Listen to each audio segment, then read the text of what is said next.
Hello दोस्तों, welcome to the KP learning point.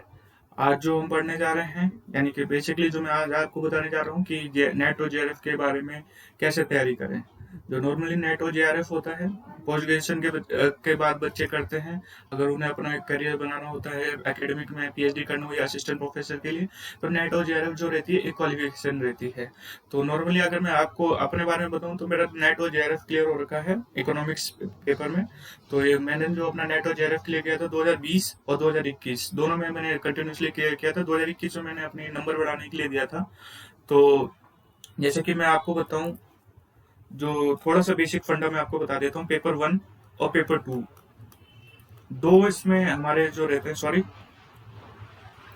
Paper one और paper two, दो हमारे पेपर होते हैं। पहले पेपर थ्री भी होया करता था, लेकिन अब केवल दो ही होते हैं। तो पेपर वन जो रहता है वो रहता है जनरल, पेपर टू रहता है ऑप्शनल।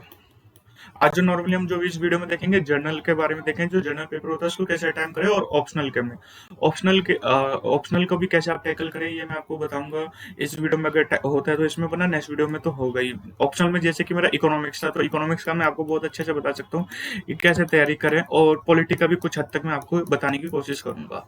ठीक है, तो जर्नल का आ जाते हैं। जर्नल में आपकी जो रहती है ना, यूनिट 10 रहती है, 10 यूनिट रहती है। नॉर्मली आपके जो क्वेश्चन होते हैं, इसमें 50 क्वेश्चन पूछे जाते हैं, और पेपर टू में 100 क्वेश्चन पूछे जाते हैं। तो ये एक क्वेश्चन 2 नंबर का होता है, तो ये आपका 200 नंबर का पेपर बन जाता है। और ये 50 नंबर में दो क्वेश्चन, तो ये 100 नंबर का बन जाता है। तो 300 नंबर में अगर आप इकोनॉमिक्स या पॉलिटिकल दे रहे हो, जिसमें नॉर्मली हाई कट ऑफ जाती है, सब में 70% के करीब इसमें कट ऑफ जाएगी। अगर आप नॉर्मली जनरल कैटेगरी से हो, और आप अगर 210 प्लस या 220 के अराउंड के प्लस स्कोर कर रहे हो, तो आप नॉर्मली सिक्योर कर सकते हो नेट और जेआरएफ दोनों ही। तो इसी अराउंड सबकी कट ऑफ जाती है 60 to 70 के अराउंड। कोई कोई 75 भी पहुंच जाता है। तो जैसे कि आपको अभी मैं आपको दिखाता हूँ सिलेबस कि कैसे टैकल किया जाए। तो ये जो है हमारा पेपर वन है। पेपर वन में जो आपका जो रहता है टीचिंग एप्टीट्यूड, एक यूनिट वन है। नॉर्मली इसमें ना 10 यूनिट है। तो 10 यूनिट में एक यूनिट से 5 क्वेश्चन जरूर पूछे जाते हैं। तो जो पहला आपका जो यूनिट है वो आ जाती है टीचिंग एप्टीट्यूड की। तो टीचिंग में आपको क्या पूछे जाते हैं? Concept, objective level of teachings, memory, understanding, characteristic. तो नॉर्मली आपको ये देखना है, अगर आप प्रीवियस ईयर के पेपर देखोगे ना, कि कौन से टॉपिक से ज्यादा क्वेश्चन पूछे जाते हैं। आप देखो, 5 क्वेश्चन पूछे जाएंगे एक टॉपिक से। तो इसमें आप खुद देख लो, 6 टॉपिक है। तो नॉर्मली इसमें जो पूछा जाता है, आपका इवैल्यूएशन सिस्टम से क्वेश्चन जरूर आता है। ठीक है। टीचिंग सपोर्ट सिस्टम, जो गवर्नमेंट की कुछ वो रहती है ना, इसमें गवर्नमेंट से रिलेटेड क्वेश्चन पूछे जाते हैं कि गवर्नमेंट की कोई स्कीम चल रही हो, या कोई एप्लीकेशन हो, या गवर्नमेंट की कोई सरकारी संस्था है, उन्होंने कुछ लॉन्च किया हो, तो उससे वो आ जाएगा। और जैसे दूसरा method of teaching in institution of higher learning. तो इसमें जो रहता है, नॉर्मली जब मैंने क्वेश्चन दिया था ना, तो मेरे में ना स्वयं में इस ये वाला टॉपिक से क्वेश्चन पूछा गया था। तो नॉर्मली जो है आपको ये मेथड, या वही कुछ सॉफ्टवेयर डेवलप किया हो, इससे जो क्वेश्चन आते हैं। तो टीचिंग एप्टीट्यूड्स के आपको देखना है, 5 क्वेश्चन जो रहेंगे ना, 2 या 3 क्वेश्चन आपके जो रहेंगे वो करंट बेसिस पे रहेंगे, या जो नॉर्मली अभी सिस्टम में जो लागू हो रखे हैं। तो आपको ये देखना है। थोड़ा सा मैगजीन के बारे में देख लीजिएगा, तो उसमें कंप्यूटर से रिलेटेड या टेक्नोलॉजी से रिलेटेड होगी, तो आपको इसका आंसर उसमें आपको एक क्वेश्चन में मदद मिल जाएगी। ठीक है। अगले उस पर चलते हैं हम, वो है हमारा factor affecting teaching related to. ठीक है। तो इसमें हमारा आता है teacher, learning support material, instruction facility, learning environment and institution. ये जो फैक्टर कौन कौन से अफेक्ट करते हैं टीचिंग्स को, नॉर्मल वो सिंपल क्वेश्चन आता है कि टीचिंग को कौन कौन से करते हैं, या आपके जो स्टूडेंट होंगे आप उसको कैसे हैंडल करोगे। इस टाइप का एक आधा क्वेश्चन आ जाता है, जो नॉर्मली कोई भी इजिली हैंडल कर लेगा उसको। ठीक है। और एक जो हमारा लास्ट है, लर्निंग करेक्टरिस्टिक। तो इसमें जो करेक्टरिस्टिक आएगी कि आप academic, emotional, social and cognitive. Cognitive का अधिकतर चांस रहता है, कॉग्निटिव और इमोशनल दोनों बहुत ज्यादा हाई चांस रहते हैं कि इसमें से क्वेश्चन पूछने की बहुत संभावना रहती है। ठीक है। तो ये जो रहता है आपका टीचिंग एप्टीट्यूड्स जो है, जैसे कि मेरा जो पेपर था ना, मेरा पेपर इकोनॉमिक्स से था, तो मेरा एक सब्जेक्ट हुआ करता था ऑर्गेनाइजेशन बिहेवियर। ऑर्गेनाइजेशन बिहेवियर एक मेरा सब्जेक्ट था इकोनॉमिक्स में, ग्रेजुएशन में। तो उसमें जो था ना, बिहेवियर में ये जो थे, हमें थोड़ा सा सीखने को मिल गया था कि जो एटीट्यूड्स हो गए, या हमारे जो इमोशनल या कॉग्निटिव डेवलपमेंट होती है, वो कैसे रहता है। अगर आप थोड़ा सा बिहेवियर के उसमें देख लेना, एक दो वीडियोस देख ले यूट्यूब पे, या मैं ही बनाने की कोशिश करूंगा, तो उसमें आपका ये जो पार्ट होगा ये क्लियर हो जाएगा, और इससे बाहर क्वेश्चन पूछा नहीं जाता। ठीक है। अगले पे चलते हैं हम, पेपर टू। पेपर 2 है रिसर्च एप्टीट्यूड। रिसर्च एप्टीट्यूड आपका आ जाएगा, ये बड़ा इंपॉर्टेंट होता है, नॉर्मली इस बच्चों को ना बहुत ज़्यादा दिक्कत आती है। सेम चीज़ है इकोनॉमिक्स में था, इकोनॉमिक्स मेरा पेपर था, तो इकोनॉमिक्स में मेरे पास स्टैट्स हुआ करती थी। तो स्टैट्स में जो रहता है ना और इकोनॉमिक्स में रहता है, रिसर्च करनी पड़ती है, रिसर्च के मेथड होते हैं, हमें रिसर्च करनी पड़ती है क्वालिटेटिव या क्वांटिटेटिव के तौर पे। तो उसमें हमारे एक अच्छा सा एक किताब होती है, तो उसमें हमें थोड़ा सा मदद मिल जाती है। तो जैसे जो नॉर्मली अगर आप किसी और पेपर से दे रहे हो इकोनॉमिक्स के अलावा, तो उसमें आप जो है रिसर्च एप्टीट्यूड के लिए आप ना एमए, इग्नू के एमए के नोट्स उठा सकते हो। तो उसमें रिसर्च वाले ना बहुत से रहते हैं, आपको इकोनॉमिक्स के वाले में एक हल्के से नोट्स मिल जाएंगे, या कोई और पेपर होगा रिसर्च वाला, तो उसमें से आप उनको पढ़ लीजिए कि कौन कौन से मेथड होते हैं और क्या क्या अप्रोच देती है। उसमें सिंपल टर्म्स में बता रखा होता है, तो आसानी से आपको याद हो जाएगा। जैसे इसमें रिसर्च दे रखी है कि रिसर्च कितने टाइप्स की होती है, जैसे क्वांटिटिव है, क्वालिटिव मैंने बताया कि आपकी अप्रोच क्या रहती है, और कौन कौन से मेथड रहते हैं। क्वालिटेटिव रिसर्च कर रहे हो, क्वालिटेटिव या क्वांटिटेटिव की क्वालिटेटिव रिसर्च ऐसी रहती है कि आप किसी बिहेवियर के ऊपर रिसर्च कर रहे हो, या क्वांटिटेटिव में कहते हैं कि कोई फैक्टर किसको कितना अफेक्ट करता है। जैसे कि मेरा जो रिसर्च थी, मेरी रिसर्च की थी मैंने एक, कि जो बॉलीवुड मूवीज है उनको कौन से फैक्टर्स वो करते हैं, अफेक्ट करते हैं। ये जो मेरी रिसर्च थी ये मेरी क्वांटिटेटिव थी, क्योंकि क्वांटिटेटिव थे कि नंबर्स कौन से उनमें अफेक्ट करते हैं। क्वालिटेटिव में आपका आ जाता है बिहेवियर वाला। ठीक है, तो अगला जो आ जाता है आपका स्टेप्स ऑफ रिसर्च। इसमें नॉर्मली बहुत कम रहता है कि क्वेश्चन पूछे जाएंगे। थीसिस एंड आर्टिकल राइटिंग, ये बड़ा इंपॉर्टेंट है, क्योंकि अगर आप पीएचडी करने जा रहे हो तो आपको पता होना चाहिए कि आप जो थीसिस, आप पीएचडी में एडमिशन लेने जाओगे इंटरव्यू के लिए, तो उसमें आपको ना आप अपना एक बनाना परफॉर्मर बना के रहना पड़ता है कि आप क्यों करना चाहते हो, किस में करोगे, ये सब होता है। तो ये आपको पता होना चाहिए, ये नॉर्मली क्वेश्चन भी पूछ ले जाता है। और जो नॉर्मली आपको ध्यान रखना है, ये application of ICT in research. ICT के क्वेश्चंस बहुत ज्यादा पूछे जाते हैं कि आईसीटी के बहुत से टूल्स बने हुए हैं कि रिसर्च में कौन कौन से मदद करते हैं। तो नॉर्मली आप ये जरूर देख लीजिएगा, method, research, steps of research और एप्लीकेशन। ये इससे जो नॉर्मली 5 क्वेश्चन इसी के अराउंड आपके पूछे जाएंगे। अगर आपको पेपर नेट और जेआरएफ दोनों क्लियर करना है ना, तो आपको 50 में से कम 42 या 43 करने पड़ेंगे। जब मैंने पेपर क्लियर किया था तो मेरा जो 50 में से जो मेरे हुए थे 43 या 44 मेरे इसमें से क्लियर हुए थे। ठीक है, तो और नेगेटिव मार्किंग होती नहीं है, तो आप कोशिश कीजिएगा कि अगर आप तुक्के भी मार रहे हो तो थोड़ा सा दिमाग लगा के या से थोड़ा वो करे तो ज्यादा आसानी रहेगा। अब अगला यूनिट 3 आ जाता है। Unit 3 comprehension. कॉम्प्रिहेंशन जो रहता है काफी सिंपल रहता है, 5 क्वेश्चंस आते हैं। तो कॉम्प्रिहेंशन में ना थोड़ी सी एक बार दिक्कत ये आ जाती है कि उसमें ना आपको आर्टिकल ऐसे दे रखा होगा कि आपको इसको वो आपको हिलाना पड़ेगा, कि ऊपर से नीचे भी करना पड़ेगा पैसेज को, कभी राइट टू लेफ्ट भी करना पड़ेगा, तो उसमें काफी कंफ्यूजन हो जाती है।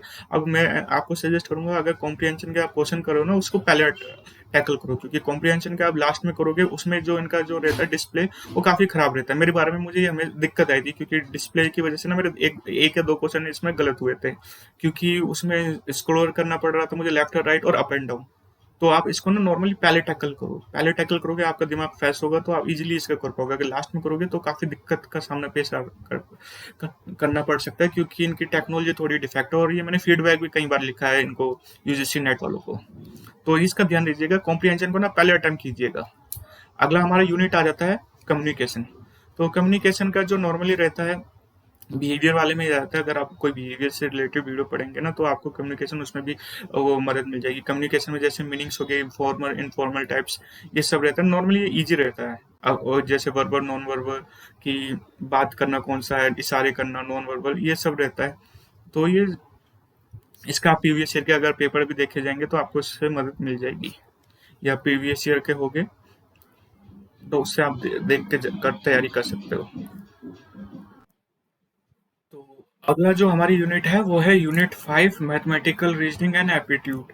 इसमें से जो आपके रहते हैं 5 क्वेश्चन पूछे जाएंगे मैथ से रिलेटेड, और थोड़ा सा एप्टीट्यूड का भी हो सकता है। तो types of reasoning, number series का आप ना प्रैक्टिस कर लीजिएगा। नंबर सीरीज बहुत इंपॉर्टेंट है। जैसे कि नंबर सीरीज में आप टाइप्स देख लीजिएगा नंबर सीरीज की कितनी टाइप्स होती है, क्योंकि नॉर्मली बच्चे इसमें फंस जाते हैं। नॉर्मल टाइप्स की किस टाइप का सीरीज बनते हैं कि ओड-इवन वाला बन रहा है, मल्टीप्लाई वाला बन रहा है, डिवाइड वाला बन रहा है, या स्क्वायर वाला बन रहा है। 4-5 टाइप्स की आप सीरीज देख लीजिएगा जो नॉर्मली नेट के क्वेश्चंस में जो नॉर्मली पूछी जाती है, तो आप वो देख लीजिएगा तो आप अच्छे से इजीली उसको अटेम्प्ट कर सकते हो। क्योंकि अगर आप वहाँ पे कभी कभार ऐसा रहता है दिमाग नहीं चलता है, तो नंबर सीरीज का क्वेश्चन मिस हो जाता है और काफी सिंपल रहता है। तो नंबर सीरीज आप जरूर देख लीजिएगा, नंबर सीरीज का क्वेश्चन जरूर आएगा आपका। लेटर सीरीज में आपका अल्फाबेट्स को रहेगा, अल्फाबेट्स को आसानी से कर लीजिएगा। लेटर सीरीज और कोड्स में से किसी का एक का आ जाएगा। और रिलेशनशिप्स का भी एक चांस रहता है कि उसकी मम्मी या वो फादर, ये जो वाले रिलेशन होते हैं ब्लड रिलेशन, उसका जो क्वेश्चन पूछने की भी कई बार संभावना रहती है। आपका एक नंबर सीरीज का क्वेश्चन मान के चलिए नंबर सीरीज का आएगा, और एक आपका आएगा कोड सीरीज का। और जो मैथ्स के जो क्वेश्चन रहते हैं उसमें से आपका जो रहेगा profit and loss, most probably chance रहता है प्रॉफिट एंड लॉस का आने का। अगर प्रॉफिट एंड लॉस का नहीं आएगा तो आपका इंटरेस्ट का आएगा, सीआईए और एसआई का, कि 2 साल का डिफरेंस कितना है, 1 साल का डिफरेंस क्या है। छोटे छोटे आप क्वेश्चन इसमें देख सकते हो। एक क्वेश्चन आपका इसमें से जरूर आएगा profit and loss. Time and distance, ratio proportional, ratio and proportional का भी आप देख लीजिएगा। रेशियो प्रोपोर्शनल में से जो नॉर्मली जो क्वेश्चन पूछते हैं मिक्सचर वाला पूछते हैं कि 9 लीटर ये था वाटर एंड उस अल्कोहल थी, उसमें हमने वाटर ऐड किया, तो इस टाइप्स के ये नॉर्मली क्वेश्चन पूछते हैं। तो आप ये देख लीजिएगा कि आप इस टाइप के क्वेश्चंस करने में ना कंफर्टेबल हो, वहाँ पे आपको एकदम नया ना लगे कि आप वहाँ जाके देख रहे हो कि इस टाइप्स के क्वेश्चन तो मुझे आती नहीं है, मैंने कभी करे नहीं। और तीसरा, और जो एक लास्ट जो क्वेश्चन इसमें से पूछा जाता है एवरेज, एवरेज का वो नॉर्मली जो जिस टाइप के क्वेश्चन पूछते हैं कि इसका वेट इतना था, इतने बंदों का, और उसमें इतना एक कोई टीचर ऐड हो गया तो उसका कितना एवरेज वेट होगा। या नॉर्मली परसेंटेज वाला पूछ लेते हैं कि जो गर्ल बॉयज हैं इतने हैं, उनका एवरेज मार्क्स इतना है, गर्ल्स के आपको संख्या नहीं दे रखी होगी और टोटल एवरेज बता रखा होगा। तो इस टाइप से क्वेश्चन आप देख लीजिएगा, इस टाइप के अगर आप इस टाइप के क्वेश्चंस करके जाओगे तो वो इससे रिलेटेड पूछेंगे, और जो लेवल होता है काफी हाई नहीं होता, नॉर्मली होता है, आप इजिली टैकल कर लोगे अगर आप इनसे फ्रेंडली हो तो मैं आपसे ये रिकमेंड करूंगा कि आप ये वाला जो टॉपिक है ये बिल्कुल जरूर देखा जाए। 5 में से 5 क्वेश्चन आपके ये ठीक हो सकते हैं। और नंबर सीरीज तो बिल्कुल देख लीजिएगा। अगला है हमारा लॉजिकल रीजनिंग। लॉजिकल रीजनिंग में भी 5 क्वेश्चन आएंगे आपके। तो हर सीरीज से जैसे 5 ही क्वेश्चन आएंगे, तो इसमें से जो नॉर्मली जो क्वेश्चन पूछा जाएगा आपका जो रहता है कि इन्फ्रेंस पूछ लिया, कोई स्टेटमेंट दे देते हैं आपको, जैसे कि कोई स्टेटमेंट दी, तो उसमें से इंफेरेंस पूछ लेते हैं कि कौन सा इसमें से सही है, 1 और 2, या दोनों सही है दोनों गलत है। तो ये एक टाइप का क्वेश्चन आपका इसमें से रहता है। ठीक है, वेन डायग्राम, वेन डायग्राम की बहुत ज्यादा रहती है। एनालॉजी, एनालॉजी आपका काफी ज्यादा आता है। ठीक है, तो ये जो है आपका लॉजिकल रीजनिंग का है। आप रीजनिंग में वही जो नॉर्मली आप कोई और कॉम्पिटिटिव एग्जाम दे रहे होते हैं, अगर आपका अच्छा रीजनिंग में नॉर्मली लोग काफी अच्छे होते हैं तो वो इजिली टैकल कर लेते हैं। तो मैं इसमें से 2 टॉपिक आपको मेंशन करूंगा, अच्छे से देख के जाना। वेन डायग्राम, वेन डायग्राम क्योंकि चांसेस रहते हैं कई बार गलत हो जाते हैं कि हम बना नहीं पा रहे होते हैं। ठीक है, और एक मूड्स एंड फिगर्स भी देख लीजिएगा कि ये कौन सी फिगर है, कि इंग्लिश का एक वो रहती है, एक पार्ट है, तो उसमें आप देख लीजिएगा मूड्स एंड फिगर्स कितने टाइप्स के होते हैं। और ये फॉर्मल एंड इनफॉर्मल फैलेसी, ये तो नॉर्मली इजी आप टैकल कर सकते हो। तो ये 2 टॉपिक आप जरूर देख लीजिएगा, mood and figure and Venn diagram. और बाकी जो है अगर आप कम्पिटिटिव एग्जाम से कर रहे हो तो आप इजिली इनको टैकल कर सकते हो। यूनिट 6 को। Unit 7 data interpretation. Data interpretation के लिए 5 क्वेश्चन, उसमें से आपको कोई आपको पैराग्राफ दे दे या बार चार्ट दे देगा, हिस्टोग्राम, पाई चार्ट, ऐसे कोई क्वेश्चन आएंगे और उससे रिलेटेड 5 क्वेश्चन देंगे। तो इसमें आपको ध्यान रखना है कि अपना परसेंटेज कैलकुलेट करने में आसान हो, परसेंटेज कैलकुलेट करने में आपको आसानी हो, और रेशियो में, ये 2 पे आपको पकड़ बना के रखनी है कि अगर आप इन पे दोनों की कमांड अच्छी है तो आप इसको आसानी से दे सकते हो। और थोड़ा सा एक चीज आपको ध्यान रखनी है कि जो गवर्नेंस है उस पर अगर कोई टूल आ रखा है तो टूल पे आपको भी देखना है कि कौन से टूल से रिलेटेड वो डाटा इंप्रेशन का नॉर्मली सरकार कुछ ना कुछ लॉन्च करते रहते हैं। तो आपको ये ध्यान रखना चाहिए कि एग्जाम में पूछे जाने की बहुत ज़्यादा बड़ी संभावना होती है। यूनिट 8, तो यूनिट 8 आप देखोगे कि इंफॉर्मेशन कम्युनिकेशन टेक्नोलॉजी, ये जो क्वेश्चन रहता है, ये पार्ट जो है ये काफ़ी टफ माना जाता है। टफ इसलिए क्योंकि बच्चों को थोड़ी सी कम नॉलेज होती है। जो कंप्यूटर से इतने फ्रेंडली नहीं हो पाते, तो जो होते भी हैं तो उनको वो उनके लिए भी काफ़ी दिक्कत आती है, क्योंकि अगर कोई टर्मोलॉजी हो जिससे उन्होंने पढ़ा ना हो तो उन्हें भी दिक्कत आ जाएगी। तो बेसिक जो क्वेश्चन जो आते हैं वो तो टैकल कर लेंगे, अगर कोई उन्होंने ईमेल या उसका ब्राउजर का पूछ लिया तो आपका इजीली हो जाएगा। आपको ध्यान रखना है कि आप आईसीटी एंड गवर्नेंस, ये दो चीज है, ये आपको दो तीन टॉपिक्स में है, इसमें से आपके दो तीन क्वेश्चन पक्का ही आएंगे, अलग अलग टॉपिक में है ये। ठीक है, डिजिटल इनिशिएटिव एजुकेशन में जो गवर्नमेंट की जो स्कीम्स है आपको देखनी है, गवर्नमेंट स्कीम्स कौन कौन सी है। डिजिटल पढ़ेगा इंडिया बढ़ेगा इंडिया, तो ऐसे कौन कौन सी स्कीम्स है, कहाँ लॉन्च हुई, कब लॉन्च हुई, इसमें से जो नॉर्मली आ जाते हैं। और आईसीटीज का जो नॉर्मली जो कुछ टर्मोलॉजी होती है जो फेमस होती है, जैसे HTTP हो गई, ये टर्मोलॉजी ये नॉर्मली पूछ लेते हैं इनके फुल फॉर्म। तो ये है जो आपका यूनिट 8, तो इसमें आपको ये एज का देखना है। यूनिट 9 जो है नॉर्मली काफ़ी, मुझे तो काफ़ी सही लगता था, क्योंकि और अगर आप एनवायरनमेंट से रिलेटेड है, ज्योग्राफी के स्टूडेंट्स हो, तो आपको काफ़ी आसानी मिलेगी। लेकिन जो इसमें से कुछ है ना करंट से रिलेटेड है, तो आपको थोड़ा करंट पे अपना हाथ टाइट करना पड़ेगा, सॉरी अच्छा करना पड़ेगा। टाइट का तो मतलब होता है कि दिक्कत होगी उस एग्जाम में। तो जैसे कि इसमें जो नॉर्मली जो क्वेश्चन पूछा जाता है, SDG और MDG, मिलेनियल डेवलपमेंट गोल और SDG, तो इसमें से आपको देखना है कि इसकी रिपोर्ट कौन निकालता है। SDG जो रिपोर्ट निकालता है नीति आयोग निकालता है। ठीक है, तो लास्ट टाइम कब निकाली थी, 2019-2020 के करीब, और कौन सा स्टेट किस नंबर पे आया था, तो इससे रिलेटेड एक आधा क्वेश्चन आपको उसमें पक्का नजर आएगा, मैं गारंटी दे सकता हूँ। ठीक है, और एक ये है, ये काफी है, एनवायरमेंटल प्रोटेक्शन एक्ट 1986, इसमें बायोस्फीयर रिजर्व हो गया, नेशनल पार्क हो गया। ठीक है, और वाइल्ड लाइफ सेंचुरी, ये कौन कौन से एक्ट के तहत आती है आपको ये देखना पड़ेगा। और वो national action plan on climate national action plan on climate change, तो इसका भी आपको देखना पड़ेगा कि इसमें जो मॉन्ट्रियल प्रोटोकॉल है कि कौन कौन से भारत ने इसमें इंट्रोड्यूस करे हैं, या कौन कौन से एक्ट इसमें आते हैं, ये काफी इंपॉर्टेंट है। इसमें से आपको एक या दो क्वेश्चन जरूर मिलेंगे, और आप ईयर जरूर याद कीजिएगा, जैसे रियो समिट हो गई, ठीक है, ये बायोडाइवर्सिटी वाली होगी, क्योटो प्रोटोकॉल हो गई, और ये किसके अंतर्गत चलते हुए आ रहे हैं, और इंटर सोलर अलायंस का नया मेंबर कौन सा बना है, पेरिस एग्रीमेंट किससे रिलेटेड है। इससे दो क्वेश्चन आप कहीं नहीं जाते हैं। ठीक है, नेचुरल हैजार्ड और डिजास्टर, इसका आप कानून याद कर लीजिएगा कि भारत का जो कौन सा कानून है नेशनल हैजार्ड और डिजास्टर का, और कौन से ईयर में वो इम्प्लीमेंट हुआ था।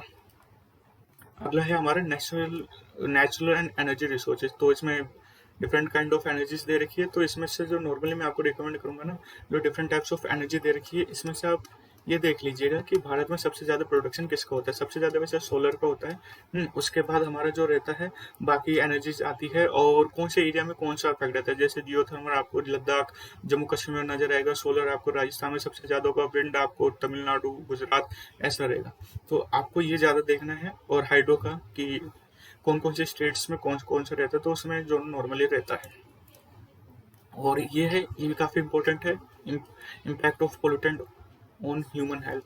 तो इसमें से जो कुछ पोल्यूटेंट होते हैं ना वो अफेक्ट करते हैं, जैसे आर्सेनिक हो गया, ये पानी में पाया जाता है, या मरकुरी हो गया, ये कहाँ पाया गया था, ये जो नॉर्मली जापान में, बिमाटा, अगर आई एम प्रोनाउंसिंग राइट, मिमांटा।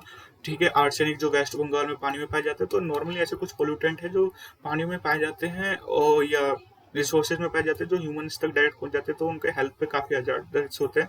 तो इसको आपको थोड़ा देखना पड़ेगा। अब मैं एनवायरमेंट की अगर आपको थोड़ा सा रिकमेंड करूँ इसका, तो आप इसमें से शंकर IAS का है एक, शंकर IAS के आप नोट्स रेफर कर सकते हो। इस पर्टिकुलर चैप्टर के आपको पूरा पढ़ने की जरूरत नहीं है, आप शंकर IAS के जो है इन चैप्टर्स को उठा सकते हो, एक या दो चैप्टर्स, इसमें आपको ये सारा क्लियर हो जाएगा। ठीक है, तो एनवायरमेंटल इश्यूज जो हो गए इसमें, नॉइस पोल्यूशन में जैसे आपको डेसिबल आप याद कर लीजिएगा कि डेसिबल में कितना डेसिबल पोल्यूशन होता है, कितना शांत रहता है। वेस्ट जो रहता है, किस भारत सरकार ने कौन कौन से वेस्ट को कितने उसमें डिवीजन में कर रखा है। एयर पोल्यूशन और वाटर पोल्यूशन, इसमें भारत के जो है एक जो इम्पोर्टेंट क्वेश्चन इसमें पूछा जाता है जो है ना, एक वो लेवल इंट्रोड्यूस करता है गवर्नमेंट कि ऑरेंज लेवल रेड लेवल, तो इसमें आप ये देख लीजिएगा। ये आप वो है शंकर IAS के आप नोट्स देख सकते हो, एक दो चैप्टर्स में ये आपके सारे इसमें कवर हो जाएगा। सेम अगला अगर टॉपिक देखें हम, human and environment interaction anthropogenic, यानी कि ह्यूमंस की एक्टिविटीज में कैसे ह्यूमंस वो एनवायरनमेंट को अट्रैक्ट करता है। तो सिंपल सा है, तो इसमें से नॉर्मली कम ही पूछा जाता है। और अगर फर्स्ट टॉपिक देखोगे आप, डेवलपमेंट एंड एनवायरनमेंट, वो एमडीजी और एसडीजी गोल्स जो रहते हैं, इसमें से आपको एंड वो नीति आयोग और कौन से स्टेट्स ने कहाँ पे डेवलपमेंट किया, इससे रिलेटेड क्वेश्चन आएंगे। 5 क्वेश्चन है, और ये सबसे बड़ा टॉपिक मानूंगे, क्योंकि नॉर्मली नेट और जेआरएफ में जो कर रहा होता है, अगर जिनका ज्योग्राफी नहीं है, ज्योग्राफी के बाहर अगर वो पेपर है, तो ये काफ़ी उनको नया सब देखने को मिलेगा। तो इसमें आपको थोड़ी सी मेहनत करनी पड़ेगी। आप शंकर आईएएस के नोट्स रेफर कर सकते हो इन चैप्टर से रिलेटेड। और लास्ट, हायर एजुकेशन। तो इसमें जो रहता है, गवर्नमेंट की पॉलिसीज हो गई, करंट अफेयर्स से रिलेटेड, ये कौन सी उन्होंने इंट्रोड्यूस करी है, ठीक है, वैल्यू एजुकेशन, एनवायरमेंटल एजुकेशन, ये सब जो है। अब जैसे गवर्नमेंट ने एक नई एजुकेशन पॉलिसी इंट्रोड्यूस की है, उससे रिलेटेड क्वेश्चंस जो है काफ़ी ज़्यादा चांसेस रहेंगे पूछे जाने के, या पास्ट के जो हमारी पॉलिसीज रही थी उससे भी पूछे जाने की संभावना फुल है। तो आप ये जरूर देख लीजिएगा, क्योंकि इसमें से एक दो क्वेश्चंस तो, एक या दो तो पक्का ही आपको इसमें से मिलेंगे, क्योंकि कौन कौन सी कमेटीज बैठी हैं, उससे पहले कौन सा था जो अंग्रेज के थी, अंग्रेज के टाइम से कितने की कब से पॉलिसी बैठी थी, 1835 से बैठते आ रहे हैं, ठीक है, और अभी तक चलती हुई आ रही है 2020 तक। ओरिएंटल, जो यही जैसे मैंने बताया था कि ओरिएंटल अंग्रेजों के टाइम पे था, कन्वेंशनल, ये नॉन कन्वेंशनल लर्निंग, ये क्या है। और प्रोफेशनल और टेक्निकल स्किल बेस्ड एजुकेशन में आपको देखना है कि गवर्नमेंट की कौन सी स्कीम्स है। नॉर्मल स्कीम्स बहुत इंपॉर्टेंट है, स्कीम्स के लिए आप रेफर सेम शंकर आईएएस का एक आप सर्च मारेंगे तो आपको उसको स्कीम्स मिल जाएगी, विजन आईएएस के आप स्कीम्स में आप देख सकते हो, जो रिलेटेड है, आपको एजुकेशन से रिलेटेड ही स्कीम्स पढ़नी है या आईसीटी से रिलेटेड, तो उससे आपका ये पूरा हो जाएगा। और ये जो है 10 यूनिट है, 10 यूनिट में से आप देखोगे कि लगभग सारी सिंपल है। जैसे कि टीचिंग एप्टीट्यूड, टीचिंग एप्टीट्यूड के लिए आपको डिपेंड करना है कि आप जो है नॉर्मली कोई बिहेवियर से रिलेटेड नोट्स पढ़ लीजिएगा, वीडियोस देखिए, ठीक है, तो उससे आपका ये टॉपिक क्लियर हो जाएगा। और आईसीटीज का तो आपको पूरा पढ़ना है कि आईसीटीज में गवर्नमेंट ने क्या इंट्रोड्यूस किया और स्कीम्स क्या है, तो वो कवर हो जाएगी। रिसर्च एप्टीट्यूड सिंपल से, अगर आप स्टैट्स की कोई बुक उठा लीजिएगा, इग्नू के नोट्स उठा लीजिएगा, इग्नू के एमए के नोट्स, तो आपका इससे ये क्लियर हो जाएगा, ठीक है। कॉम्प्रिहेंशन है, आप कॉम्प्रिहेंशन में ध्यान रखिएगा कि घर में कुछ कॉम्प्रिहेंशन देख के जाए, और सबसे पहले इसी को टैकल करें, क्योंकि बाद में काफ़ी दिक्कत आ सकती है। कम्युनिकेशन में आप बिहेवियर्स में ही आपका ये कवर हो जाएगा, कम्युनिकेशन बिहेवियर के नोट्स से। और मैथमेटिकल रीजनिंग, ये आप सबसे है, अगर थोड़ा सा प्रैक्टिस करके जाइए, क्योंकि जरूरी नहीं होता कि वहाँ पे क्वेश्चन आते हैं हम वहाँ पे सोल्व कर पाए। नंबर सीरीज पे आप जरूर कमांड करके जाइएगा, नंबर सीरीज और लेटर सीरीज पे। And profit and loss and ratio and proportional, this is very important, क्योंकि ये आपका जो चार्ट वाला आता है डाटा इंटरप्रिटेशन, उसमें भी काफ़ी यूज होगा। लॉजिकल रीजनिंग में आप दो चीज़ों पर जरूर ध्यान दीजिएगा, मूड एंड फिगर, इंग्लिश का पार्ट है, कितने टाइप्स के होते हैं ये जरूर देख लीजिएगा। Analogy and Venn diagram also, जैसे मैंने बताया था डाटा इंटरप्रिटेशन में आपको एक तो डाटा एंड गवर्नेंस का देखना है कि टूल्स कौन कौन से यूज किए जाते हैं, और जो वो है आपका, अगर आपके परसेंटेज और रेशियो पे कमांड बना के रखनी है तो इससे आपको आसानी से यूज कर सकते हो आप इसे, ठीक है। आईसीटी का सेम, जैसे मैंने बताया था कि गवर्नमेंट ने कौन कौन सी स्कीम्स निकाली है और कहाँ इनका यूज होता है, ये जरूरी है। और टर्मोलॉजी जैसे एससीपी हो गया, ऐसे जो सिंपल सी है लेकिन काफ़ी मुश्किल आ जाती है कई बार, तो वो आपको एक बार इनमें नज़र मारनी है। आप सिंपल से कोई कंप्यूटर की को नोट्स देख लीजिएगा, या एक छोटी सी किताब आती है वो आप खरीद के पढ़ सकते हो, तो उससे आपका ये टॉपिक क्लियर हो जाएगा। पेपर 9 यूनिट 9 शंकर आई के आप नोट्स देख लीजिएगा, आपको ऑनलाइन मिल जाएंगे, और ये चैप्टर्स एक या दो ही चैप्टर है, उसमें आपका ये सारा टॉपिक कवर हो जाएगा। और यूनिट 10 में आपके एजुकेशन पॉलिसी कैसे रही है भारत की, और ये अंग्रेजों के टाइम से कैसे चलते हुए आ रही है 1855 से अभी तक की जो है, तो उसको आप देखोगे तो आपको ये सारा क्लियर हो जाएगा। अब तो अब लास्ट में हम देखते हैं कि कट ऑफ कैसे गई थी। जो मुझे कट ऑफ मिली है 2020 की मिली थी, 2021 की मुझे मिली नहीं। तो जैसे कि आप कट ऑफ देख सकते हो कि इकोनॉमिक्स की जो गई थी, अगर जेआरएफ और की गई थी वो 70% गई थी, ठीक है। तो जो नॉर्मली रहता है, अगर आप 210 स्कोर कर रहे हो 300 में से, तो आपका सिलेक्शन ऑलमोस्ट पक्का ही है, ग्रांटेड है, ठीक है। और आप और सब्जेक्ट देखेंगे जैसे कि पॉलिटिकल साइंस का हो गया। पॉलिटिकल साइंस की कट ऑफ गई थी 68 2020 का जून का है ये शायद। हाँ जून का है तो 68% गई थी। तो नॉर्मली आपको ये देखना है कि कोई भी पेपर होगा जैसे फिलोसफी हो गया, फिलोसफी की 72 हो गई। काफ़ी हाई इसकी गई थी 72। और जैसे सोशोलॉजी 70। तो नॉर्मली आपको कोई भी पेपर हो ना, आपको टारगेट बना के चलना है। नॉर्मली 70 के करीब ना आपका सिलेक्शन पक्का हो जाएगा।